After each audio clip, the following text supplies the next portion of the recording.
की सभा के अध्यक्ष सम्मान्य दौलत राम जी बिश्नोई जी, आज की सभा में उपस्थित जिन्होंने सिराजगढ़ विधानसभा में ईमानदारी और नैतिकता की राजनीति की, कई बार आपके विधायक रहे, ऐसे श्री नंदलाल जी पूनिया साहब,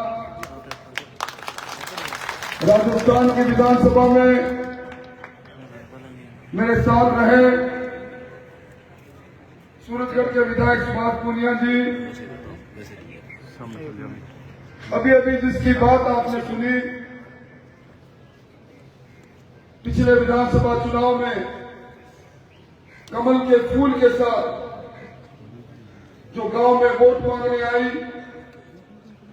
ये दिगर बात है कि कुछ लोग उस कमल के फूल की जगह खूनी पंजे के साथ चले गए और सुमित्रा जी अधिकारी सिद्धांत पर बनी रही, सेवा के संकल्प के साथ मंच पर बैठी है। ऐसी यहां की नौजवान प्रत्याशी बेटी सुमित्रा, मंच पर बैठे महावीर जी, भाई कृष्ण जागीर, भाई छोटू राम जी, सुमन आजाद जी, देश की सेवा कर चुके मेजर पवन जी, पूर्व सरपंच प्रताप सिंह जी, ठेकेदार हनुमान जी, सुरेश जी और मेरे साथ है चंद्रराम जी सहित अन्य नेतागण। इस जैनपुरा छोटे की इस बड़ी सभा में मेरे सामने उपस्थित 36 कोमर बिरादरी के भाइयों बुजुर्गों और 36 माताओं और बहनों, मुझे जब कहा गया कि जैनपुरा छोटा में आपको एक सभा में जाना है, मैंने सोचा जैनपुरा छोटा में छोटी सभा होगी और यहां के जो नजारा मैं देख रहा हूं, ये जैनपुरा छोटे की बड़ी सभा और बड़े मन के लोगों को जब सामने देखता हूं, आपके चेहरे पर जब नजर डालता हूं, सियासत का लंबा सफर कर चुका हूं, आपके चेहरे के अपनत्व को देखते हुए, और आज इस सभा में मैं गंगा यमुना संस्कृति भी देख रहा हूं। कोई कौम कोई बिरादरी ऐसी नहीं है जो इस सभा में आज उपस्थित नहीं हो, तो मैं कह सकता हूं ये मोदी मैजिक चल रहा है। मोदी जी की लहर नहीं, मोदी जी का तूफान है।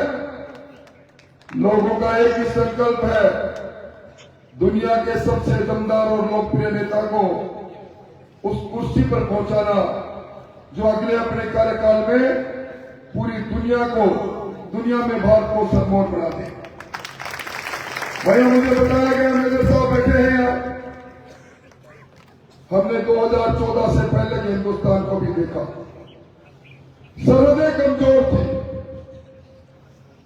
आतंकवादी धमाके करते थे, भारत के माथे पर भ्रष्टाचार की कालिक थी। सरकार में बैठे मंत्री या तो बेल ले रहे थे या जेल जा रहे थे, कोयला में खा गए,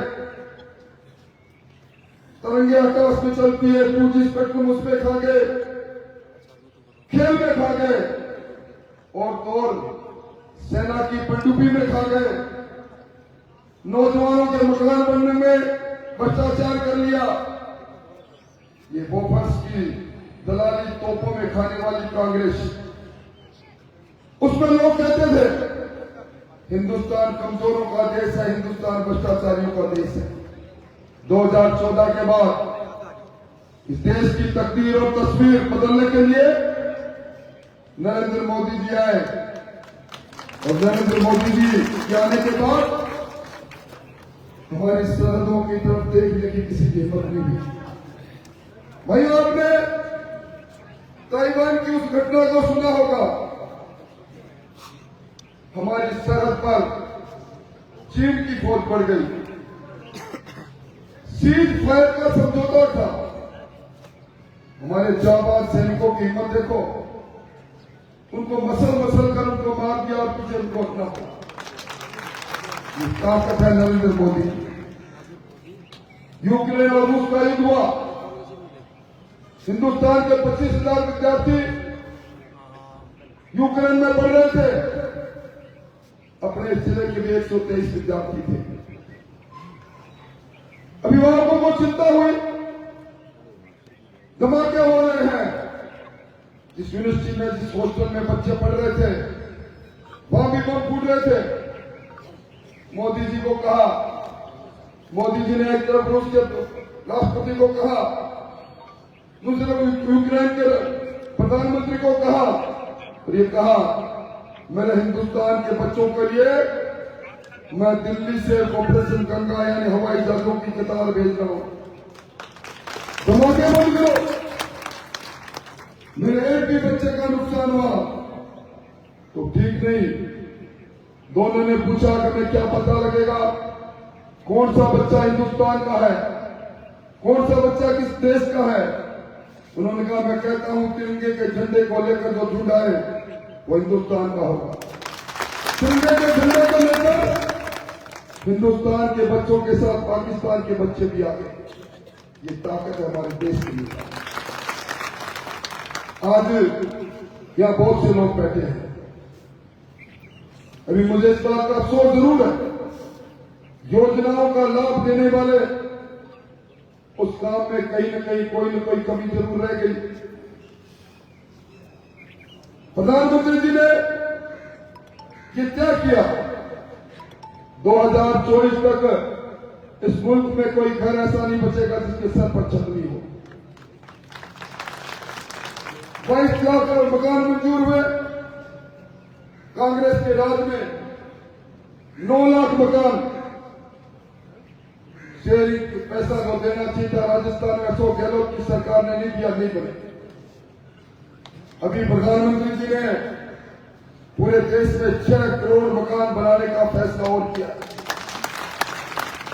राजस्थान के हिस्से में 30-40 लाख मकान आएंगे।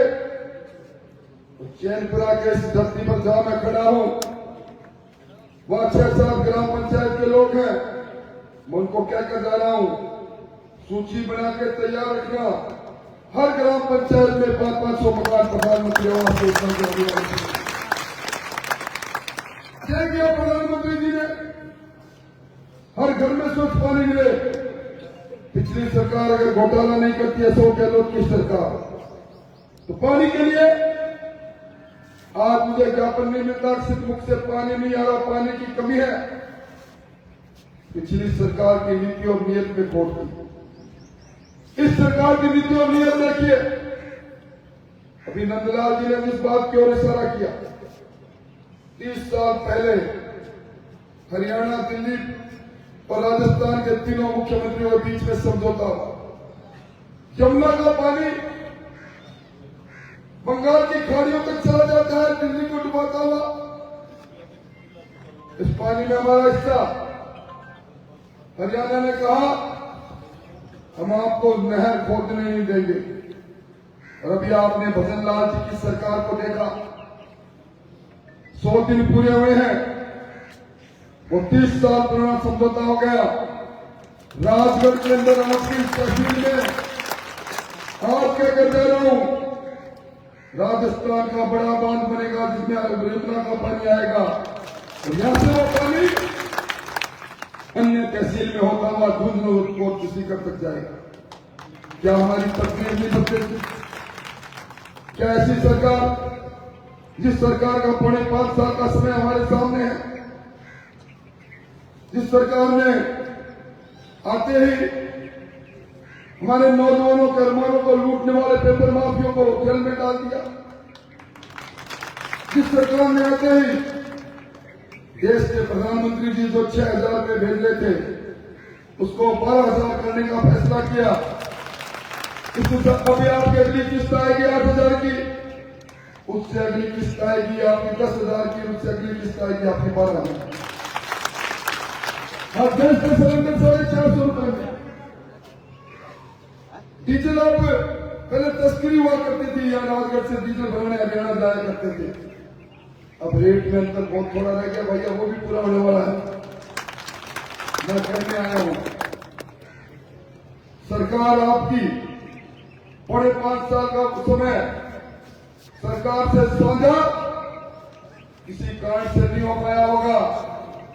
आज मैं इस बड़ी सभा में आपको आग्रह करने आया हूं, आओ सब मिलकर आने वाले 5.5 साल में जन कल्याण के लिए सरकार से साझा करने के लिए दिल्ली में नरेंद्र और चूरू में देवेंद्र के भाव से सब लोग बोलते हैं।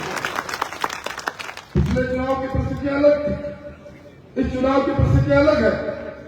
देश का चुनाव, देश के मान का चुनाव, देश के सम्मान का चुनाव। जिस नेता को दुनिया कहती है प्रधानमंत्री नरेंद्र मोदी से ज्यादा दमदार कोई नेता नहीं। अभी आपने अखबारों में पढ़ा होगा 20 शक्तिशाली देश G20 में आए। आगे कहा मोदी जी दुनिया चाहती है आप हमारा नेतृत्व करो, आप पूरे दुनिया को एक परिवार मानकर सेवा करो। ऐसा नेता हमारे पास हो जिसने इस हिंदुस्तान में हर रहने वाले के पास, आप यहां विराजे हैं, किसी के पास मकान है तो किसी के पास शौचालय है, किसी के पास उज्ज्वला गैस है तो किसी के पास आयुष्मान का कार्ड है इलाज के लिए, किसी के पास 3 सालों से प्रधानमंत्री का भेजा हुआ अन्न आ रहा है तो किसी के घर में जल जीवन मिशन का पानी आ रहा है। अरे कोई बचा नहीं। याद करो वो समय जब भाई से भाई नहीं मिलता था, कोरोना का वो काल, उस काल में घर बैठे पेंशन भी और कोरोना से जिंदगी बचाने के लिए मुफ्त में वैक्सीन भी, कम बात नहीं। इसलिए भाई और छोटे मुद्दे का चुनाव नहीं, पर इस चुनाव के अंदर आप लोगों को भी एक नई रंगत दिखाई दे रही है, मेरे को भी दिखाई दे रही है। इसी प्रकार के मंचों पर, इसी प्रकार के बीजेपी के झंडा के नीचे, इसी प्रकार की मोदी जी की तस्वीर के नीचे हमारे पुराने जो हमारे सांसद रहे राहुल जी कसवा और उनके पिताजी और माताजी बैठा करते थे। इन्हीं मंचों में कहा करते थे कांग्रेस पार्टी भ्रष्टाचार की जननी है, कांग्रेस पार्टी किसान विरोधी है, अशोक गहलोत की हुकूमत में पेपर माफिया है, अशोक गहलोत की हुकूमत में गैंगस्टर पनप रहे हैं। कितनी कितनी बातें, कितने कितने कसीदे पढ़ते थे। अचानक एक बदलाव, वो कांग्रेस जो खूनी पंजा कहते थे, आज वो कांग्रेस उनकी अपनी होगी। 35 साल तक जिस परिवार को 14 बार टिकट देकर मोदी जी की भारतीय जनता पार्टी ने मैदान में उतारा, 6 बार पिताजी लड़े, 2 बार बेटे जी लड़े, 3 बार माता जी लड़ी, प्रमुख प्रधान टिकट कटी, इल्जाम लगाना चालू किया, मेरी तरफ इशारा करना चालू किया। मैं इन मंचों पर जब उनके साथ भाषण देने के लिए खड़ा होता था, आप याद कर लो, पिछली बार लोकसभा के चुनाव में अनाज मंडी की सभा में सभा को संबोधित करते हुए राहुल कसवा जी कह रहे थे मंच पर बैठे सरकार के मंत्री राजेंद्र अंकल, उस समय जब जय सिंह राठौर और राम सिंह जी का चुनाव था, यह इंसान राम सिंह जी के साथ कदम से कदम मिलाकर 167 वोटों से लोकसभा में भेजने में भरपूर किया। उस समय जब बलराम जाकर पंजाब से चलकर आए, हमने कहा ये राम है, इसका लक्ष्मण मैं हूं। हमने बलराम जाखड़ जी को धूल चलाई। उस समय मैं लक्ष्मण था, मैं काका था, आज मुझे कह रहे हैं कंस हूं मैं। काका कंस हो गया, लक्ष्मण दुर्योधन हो गया, आज मैं तस्कर हो गया। अरे इतने वर्षों का साथ था, छोड़कर आप गए हो। मैं तो मेरी विचारधारा के साथ हूँ, दुनिया के सबसे लोकप्रिय नेता के साथ हूँ, मन पर बैठी सुमित्रा के साथ हूँ, नंदलाल पुनिया के साथ हूँ, महावीर पुनिया के साथ हूँ। अरे आप कहां गए?